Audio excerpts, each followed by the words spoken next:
2025년 7월 22일 오늘 화요일입니다. 우리 다 같이 주기도문 하심으로 오늘 새벽 기도회 시작하겠습니다. 다 같이 주기도문 하겠습니다. 하늘에 계신 우리 아버지여, 이름이 거룩히 여김을 받으시오며 나라가 임하시오며 뜻이 하늘에서 이루어진 것 같이 땅에서도 이루어지이다. 오늘 우리에게 일용할 양식을 주시옵고 우리가 우리에게 죄 지은 자를 사하여 준 것 같이 우리 죄를 사하여 주시옵고 우리를 시험에 들게 하지 마시옵고 다만 악에서 구하시옵소서. 나라와 권세와 영광이 아버지께 영원히 있사옵나이다. 아멘. 찬송하겠습니다.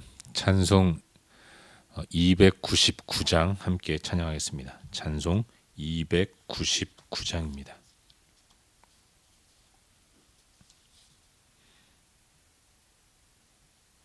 (299장) 우리 함께 찬양하겠습니다. 사랑의 하나님 사랑은 온전한 참사랑, 우리 함께 찬양하도록 하겠습니다. 하나님 사랑은 온전한 참사랑, 내 맘에 부어 주시사 충만케 하소서. 내 주님 참 사랑 햇빛과 같으니 그 사랑 내게 비추사 뜨겁게 하소서. 그 사랑 앞에는 풍파도 그치며 어두운 밤도 환하니 그 힘이 크도다. 하나님 사랑은 온전한 참 사랑, 내 맘과 영에 채우사 새 힘을 주소서.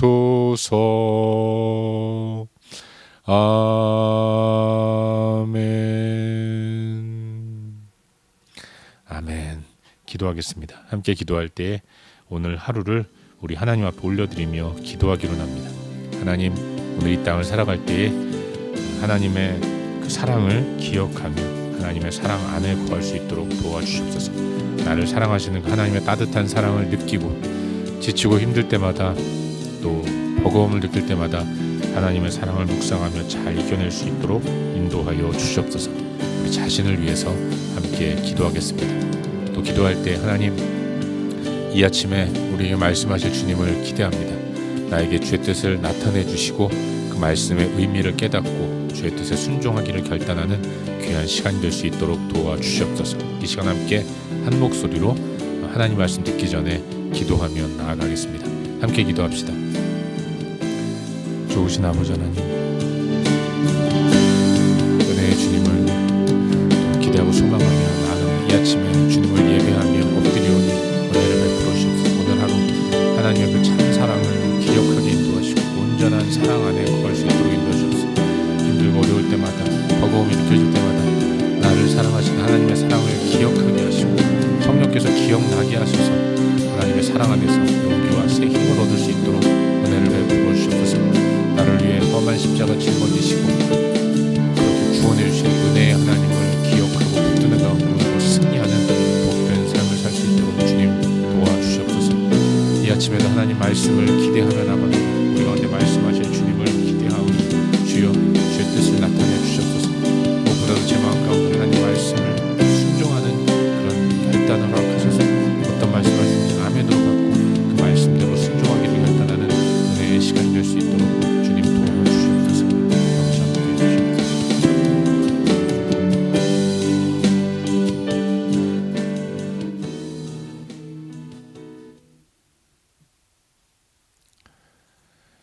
참 좋으신 아버지 하나님, 오늘 이 아침에도 우리를 깨워주시고 주 앞으로 나와 엎드려 예배함으로 하루를 시작하게 인도하시니 감사드립니다.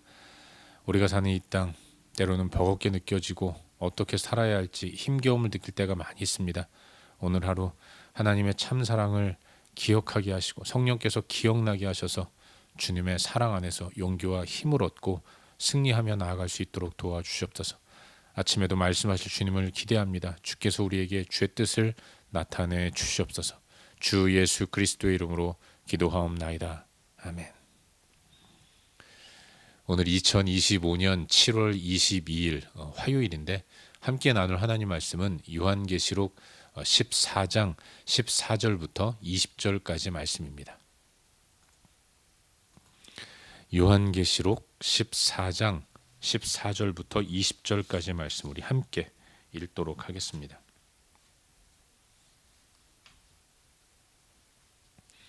요한계시록 14장 14절부터 20절까지 말씀 우리 함께 읽도록 하겠습니다. 함께 읽겠습니다. 또 내가 보니 흰 구름이 있고 구름 위에 인자와 같은 이가 앉으셨는데 그 머리에는 금 면류관이 있고 그 손에는 예리한 낫을 가졌더라. 또 다른 천사가 성전으로부터 나와 구름 위에 앉은 이를 향하여 큰 음성으로 외쳐 이르되 당신의 낫을 휘둘러 거두소서. 땅의 곡식이 다 익어 거둘 때가 이르렀음이니이다 하니 구름 위에 앉으신 이가 낫을 땅에 휘두르매 땅의 곡식이 거두어지니라. 또 다른 천사가 하늘에 있는 성전에서 나오는데 역시 예리한 낫을 가졌더라. 또 불을 다스리는 다른 천사가 제단으로부터 나와 예리한 낫 가진 자를 향하여 큰 음성으로 불러 이르되 내 예리한 낫을 휘둘러 땅의 포도송이를 거두라. 그 포도가 익었느니라 하더라. 천사가 낫을 땅에 휘둘러 땅의 포도를 거두어 하나님의 진노의 큰 포도주 틀에 던지매 성 밖에서 그 틀이 밟히니 틀에서 피가 나서 말 굴레에까지 닿았고 1600 스타디온에 퍼졌더라. 아멘. 복된 새 하루가 시작되었습니다. 오늘도 하나님의 은혜 가운데 또 하나님의 사랑 안에 거하고 또 하나님의 인도를 따라 살아가는 우리의 하루가 될 수 있기를 주의 이름으로 축원합니다. 방금 읽은 말씀인 이 요한계시록 14장 14절부터 20절까지의 말씀을 살펴보는 가운데 오늘도 우리에게 주시는 은혜와 도전들을 함께 나누기 원합니다. 요한이 바라보는 성도의 오늘, 성도의 현실은 고난이었습니다.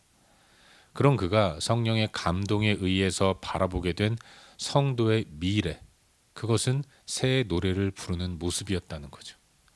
하나님의 어린 양이 시온산에 서 있습니다. 그 시온산에 하나님의 백성을 상징하는 14만 4천 또한 같이 있어요. 그들은 모두가 다 이마에 어린 양의 이름과 그 아버지의 이름이 쓰여져 있었습니다. 그렇게 택함을 받아 하나님 백성된 14만 4천 하나님 백성들이 보좌 앞과 내 생물들 그리고 장로들 앞에서 새 노래를 부르면서 하나님께 영광과 찬양을 올려드리는 거죠. 요한은 또 다른 장면을 보지 않았습니까? 천사들이 나타나서 지금 현재 성도를 압제하고 괴롭히는 세상을 향해 심판을 선포하는 큰 음성을 외쳤던 거예요. 그 소리를 들은 겁니다. 편리와 안락을 추구하면서 하나님을 배반하고 짐승의 표를 오른손과 이마에 받은 그런 사람들, 그들을 하나님이 심판하시도록 천사들이 외치고 있는 것입니다. 그들은 그렇게 하나님을 배반하고 이 땅에서의 삶에 연연했던 그들은 불과 유황으로 고난을 받을 것이다 라고 말씀합니다. 그리고 밤낮 쉼이 없을 것이다 라고 말씀하고 있어요. 하나님이 내리시는 그 진노의 포도주가 그들을 덮어서 이와 같은 큰 심판이 그들 가운데 임할 것이라고 천사들은 외치고 선포하고 있는 거죠. 반면 인내하면서 하나님의 계명과 예수에 대한 믿음을 굳게 지킨 하나님의 백성들, 그들은 복이 있다고 말씀합니다. 그리고 수고를 그치고 쉬게 될 것이다라는 메시지를 선포하고 있는 거예요. 이것이 어제까지 우리가 함께 묵상한 본문의 요한계시록 14장 1절부터 13절까지의 말씀이고, 오늘 본문을 보면 요한은 또 다른 하나님이 보여주시는 장면을 목격하게 됩니다. 그가 본 모습은 흰 구름 위에 앉으신 인자 같은 이였어요. 흰 구름 위에 앉으신 인자 같은 이. 성경에서 구름은 하나님의 임재를 상징합니다. 하나님을 상징한다고 말할 수 있는 거죠. 인자 같은 이, 바로 하나님의 어린 양 되신 하나님의 아들이신 예수 그리스도, 성자 하나님을 의미하는 겁니다. 그 예수님이 머리에 금 면류관을 쓰셨어요. 그런데 손에는 예리한 낫을 들고 계신다는 겁니다. 그 예수 그리스도, 그분이 예리한 낫을 가졌다는 것은 그분이 심판주로서 역사하신다는 것을 의미하는 것입니다. 실제로 하늘의 성전에서 나온 천사가 큰 음성으로 낫을 휘두르소서, 땅의 곡식이 다 익을 때가 되었습니다. 이제는 낫을 휘두르시기를 원합니다 라고 촉구하는 그런 소리를 큰 음성으로 바라고 있는 것을 보게 됩니다. 그러자 구름 위에 앉으시니 예수님이죠. 그분이 낫을 휘두르셨고 땅의 곡식이 거두어지는 그런 놀라운 모습들이 요한에 의해서 목격이 된 것입니다. 그 다음에 또 다른 천사를 보았는데, 이 천사도 하늘의 성전에서 나왔어요. 그도 예리한 낫을 가졌는데, 이후에 제단으로부터 나온 불을 다스리는 천사가 예리한 낫을 가진 천사를 향해 네가 가진 낫을 휘둘러서 땅에 포도송이를 거두어라, 포도가 익었다라고 외치고 있는 것입니다. 그러자 이 이야기를 들은 낫을 갖고 있는 천사, 성전으로부터 나온 낫을 갖고 있는 천사가 그 낫을 휘두릅니다. 포도를 거두어요. 그걸 하나님의 진노의 포도주 틀에 던집니다. 포도주 틀에 던져진 포도가 틀에 의해서 이제 포도주가 나와야 하는데, 그런데 포도주가 나오는 것이 아니라 피가 흘러나온다라고 요한은 자신의 목격한 것을 이야기합니다. 엄청난 양의 피가 흘러나오는 거죠. 그 피가 말굴레까지 닿았다라고 말하고 있어요. 그리고 1600 스타디온에 퍼졌다라고 기록하고 있는 것입니다. 말굴레까지 닿았다고 할 때 그 말굴레는 약 높이가 1.5m 정도를 이야기를 합니다. 그리고 1600 스타디온은 넓이, 길이가 320km 정도를 의미하는 숫자라고 합니다. 천사가 예리한 낫을 휘둘러 땅에 떨어진 포도를 포도주 틀에 던졌을 때 포도주 틀에서 흘러나오는 피가 높이 1.5m, 길이 320km나 되는 엄청난 그런 양으로 이 온 땅을 덮었다라고 요한은 자신의 목격한 내용들을 기록하고 있는 것이죠. 이와 같은 무시무시한 심판의 양상이 벌어지게 되었다는 것을 말씀하고 있는 것입니다. 이것이 오늘 우리가 함께 살펴보고 있는 본문의 전반적인 내용이죠. 그리고 오늘 이 말씀 가운데서 오늘도 한 가지만 깊이 한번 살펴보는 가운데 우리의 기도 제목으로 삼고 함께 기도하기를 원합니다. 여러분, 오늘 본문 가운데서 우리 다 같이 14절 말씀을 함께 읽도록 하겠습니다. 본문 14절입니다. 함께 읽겠습니다. 시작. 또 내가 보니 흰 구름이 있고 구름 위에 인자와 같은 이가 앉으셨는데 그 머리에는 금 면류관이 있고 그 손에는 예리한 낫을 가졌더라. 아멘. 본문 속에서 요한이 목격한 예수님의 모습은 어떤 것인가, 그걸 기록해 놓고 있는데, 요한이 본 예수님, 그분은 구름과 함께 있어요. 구름 위에 계십니다. 그런가 하면 금 면류관을 쓰셨죠. 그런데 그 예수님은 오른손에 예리한 낫을, 그 손에 예리한 낫을 들고 계셨다라고 요한은 증언하는 것입니다. 여러분, 낫이란 무엇입니까? 농기구 가운데 하나인데 날카로운 그런 날카로워서 곡식물들을 베는 데 쓰는 그런 도구인 것이죠. 곡식을 추수할 때 쓰는 농기구인 것입니다. 예리하고 날선 도구를 가지고 곡식을 베는 것이고, 그렇게 벤 곡식 가운데서 먹을 것은 챙기고 못 먹을 것은 쭉정이로서 한데 모아서 그래서 불에 태우는 그런 데 쓰는 농기구가 낫 아니겠습니까? 우리 예수님, 흰 구름 위에 계시며 머리에 금 면류관 쓰신 예수님이 그런데 손에 이토록 무섭고도 예리한 낫을 들고 계신다라는 것을 우리는 읽게 됩니다. 그리고 어떤 면에서 이 모습은 우리가 지금껏 우리 머릿속에 그리고 있는 예수님의 이미지와는 조금 다른 것이 아닌가라는 생각을 해보게 돼요. 여러분, 우리가 생각하는 예수님은 사랑의 예수님이십니다. 무한한 사랑으로 우리의 모든 것들을 받아주실 수 있는 분이고, 받아주시는 분이고, 받아주실 분이라고, 푸근하고 인자한 나의 모든 허물 또한 다 받아주시고 이해하시고 용납해 주시는 분처럼 생각을 합니다. 하지만 우리 예수님이 그런 분이 예리한 낫을 들고 계신다는 사실, 이것이 좀 의아하게 느껴질 수가 있어요. 사랑의 하나님 하면서 그분의 인자와 긍휼에 대해서만 묵상하지, 우리는 좀처럼 예리한 낫을 가지고 심판하시는 예수님의 모습에 대해서는 상당히 간과하면서 살아가고 있지는 않은가, 그런 생각을 해보게 되죠. 예수님에 대해서 한 부분만 붙들고 그렇게 예수님을 내 스스로 이미지 메이킹하는 이런 모습이 우리 가운데 있다는 것을 인정하지 않을 수 없습니다. 사랑하는 여러분, 그러나 우리 하나님은 이와 같이 이 땅에 다시 오실 때 심판주로 오시는 분이라는 것, 우린 그걸 기억해야 하는 것입니다. 그분의 권위는 내가 그렇게 편안하게 생각하고 만만하게 여길 만큼의 가벼운 권위가 절대로 아니라는 것입니다. 우리 예수님도 하나님이세요. 전능하신 능력으로 이 온 땅과 우주를 다스리고 섭리 가운데 이끌어 가시는 전능하신 하나님이십니다. 그분이 심판주로서 이 땅의 패역과 죄악들을 심판하시는 분이라는 것. 그래서 우리는 그분 앞에 경외감을 가지고 엎드려 경배하는 이런 모습을 가져야 한다는 것을 잊지 말아야 합니다. 우리 하나님은 이 땅의 모든 허물과 죄도 다 덮으실 수 있는 엄청난 사랑을 갖고 계신 분이에요. 하지만 그와 동시에 이 땅의 그 작은 허물과 죄 또한 용납하지 않으시는 공의의 하나님이라는 사실을 우리는 잊지 말아야 합니다. 사랑의 하나님이 우리의 허물과 죄를 덮어주셨습니다. 하지만 여기서 중요한 것은 우리의 허물과 죄를 예수님, 하나님은 없었던 걸로 여기셨다라고 하는 것이 아닙니다.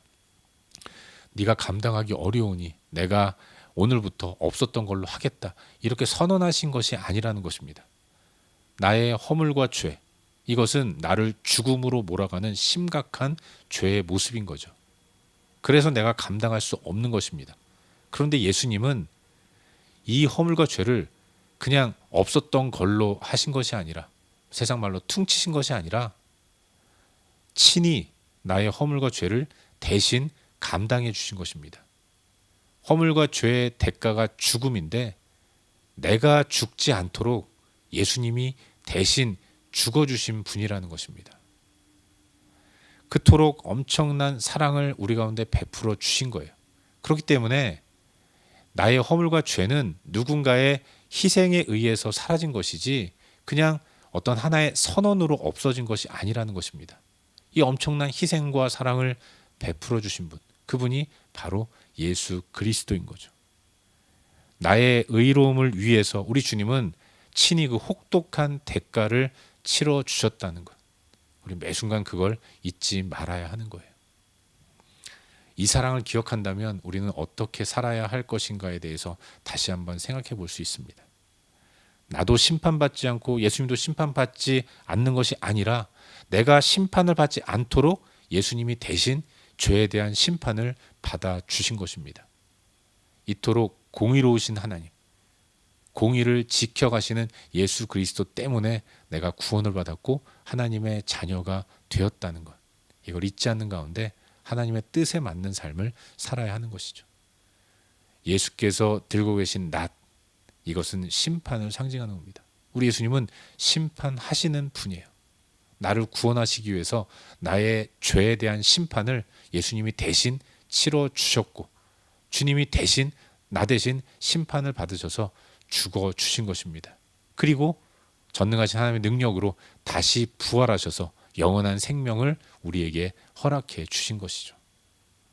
부활하신 예수 그리스도, 이 부활 또한 당신의 공의를 지키시기 위함이었다는 사실을 기억해야 하는 것입니다.